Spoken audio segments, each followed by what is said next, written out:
Hello friends, welcome to Sivakami garden. Friends, நம்ம இன்னைக்கு புதினா அறுவடை பண்ண போகிறோம். புதினா எவ்வளோ ஃப்ரெஷ்ஷாக இருக்குதுன்னு சொல்லிட்டு பாருங்கள். ஏன்னா 2 நாளைக்கு ஒரு முறை இங்கே மழையும் பெய்யுது. நம்ம காலையில் ஒரு முறை, சாயங்காலம் ஒரு முறை தண்ணியும் கொடுக்குறோம் செடிக்கு. அதனாலேயே நல்லா ஃப்ரெஷ்ஷாக இருக்கலாம். நம்ம கொடுக்குற உரமும் அந்த மாதிரி. முருங்கைக்கீரை நம்ம முருங்கை இலையிலேருந்து முனையெல்லாம் நம்ம கட் பண்ணி விட்டோம். ஆனால் அது மறுபடியும் பெருசாகிடுச்சு, துளுத்துன்னு வந்துருக்குது. வெண்டைக்காய் செடி இன்னும் கொஞ்சம் உயரமாக வளர்ந்துருக்குது. அது இன்னும் கொஞ்சம் பெருசானா நம்ம வேறு ஏதாவது தொட்டியில் எடுத்து நடலாம். இது ஒரு சொரக்காய் வச்சுருந்தது. அது மஞ்சள் கலர் ஆகிடுச்சு, வெம்பி போயிடுச்சு. இன்னொரு செடியில் சொரக்காய் நீட்டாக வச்சுருக்குது.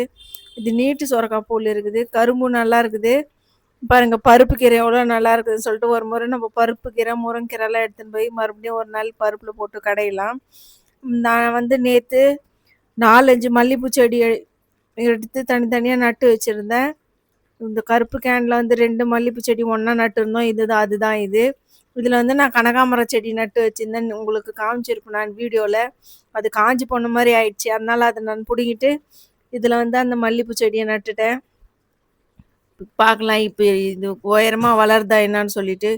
இது நட்டு வச்சு ஒரு மாதத்துக்கு மேலே ஆயிடுச்சு. இந்த செடி அப்படியே தான் இருக்குது. அதனால நான் இதை எடுத்து வேறு தனியாக நட்டு வச்சுருக்கிறேன். நெல்லிக்காய் மரத்தை எடுத்து நம்ம பெரிய கேனில் நட்டு வச்சுருக்குறோம். பார்க்கலாம் இப்போ அதில் பூ வருதான்னு சொல்லிட்டு. அது நெல்லிக்காய் வைக்கிறதுக்கான அறிகுறி இருக்கிற மாதிரி இருக்குது. சின்ன சின்னதாக பூ மாதிரி தான் வந்திருக்குது. பார்க்கலாம் இன்னும் ஒரு வாரத்தில் எதனா தெரியுதான்னு சொல்லிட்டு. இந்த காக்கடா செடியில் எதுவுமே அரும்பு இல்லை. காக்கடா செடியில் எதுவுமே அரும்பு இல்லை. மிளகா செடியில் பூ வச்சுருந்தது. ஆனால் மிளகாயும் இன்னும் எதுவும் தெரியல. இது நம்ம கனகாமர செடியில் டெல்லி கனகாமர செடி ரொம்ப நீட்டாக பெருசாக உயரமாக வளர்ந்துருந்தது. அது நம்ம 2-3 கலையை கட் பண்ணி விட்டுருக்குறோம். அந்த செடியில் 2-3 கலையை கட் பண்ணி விட்டுருக்குறோம். பார்க்கலாம் இது நேராக வளருதா என்னன்னு சொல்லிட்டு. இது வெயிட் தாங்காமல் கீழே சாஞ்சிக்கிச்சு. இது பாருங்கள், நம்ம ஜாதி மல்லி செடி நம்ம மண் கலையை மாற்றி வச்ச பிறகு கொஞ்சம் பக்க கலையெல்லாம் நிறைய வளர்ந்துருக்குது. இதுலேயும் அரும்பு வைக்கல இன்னும்.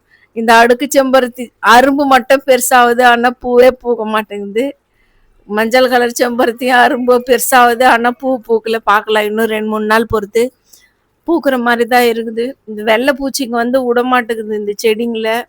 செம்பருத்தி செடியும் கனகாமர செடியிலையும் ஏதாவது ஒரு இலையில இருக்குது. இன்னும் அந்த வெள்ளைப்பூச்சி ஒழியவே இல்லை. அடுத்த மாதம்தான் அதுக்கு எதனா பண்ண முடியும் போல இருக்குது. ஒரு மழை வெயில் முடிஞ்சாதான் அந்த பூச்சி ஒழியும்னு சொல்கிறாங்க. நம்ம கனகாமர செடியிலையும் பூ இன்னும் முடியல. இது பூ முடிஞ்சிட்டு பிறகு நம்ம இதை கட் பண்ணி விடலாம். சம்பங்கி செடியிலே நம்ம சைடில் இருக்கிற கிளையெல்லாம் எடுத்துருக்குறோம். அப்போ தான் பூ வரும்னு சொல்லிட்டு.